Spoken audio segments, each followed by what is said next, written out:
दहशतगर्दी के खात्मे का वक्त आ गया, किसी किस्म की कमजोरी का सवाल ही पैदा नहीं होता। वजीर आजम का दो टोक पैगाम, पाकिस्तान और आइन पर यकीन रखने वालों से बातचीत के लिए दरवाजे खुले रखने का ऐलान।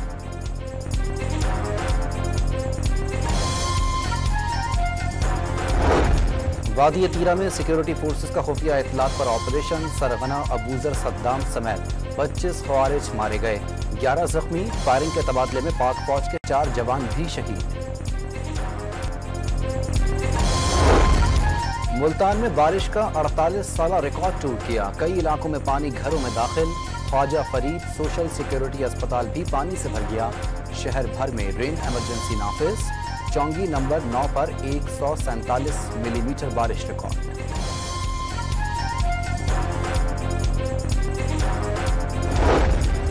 और कराची के मुख्तलिफ इलाकों में एक बार फिर वक्फे वक्फे से बारिश का सिलसिला शुरू हो गया।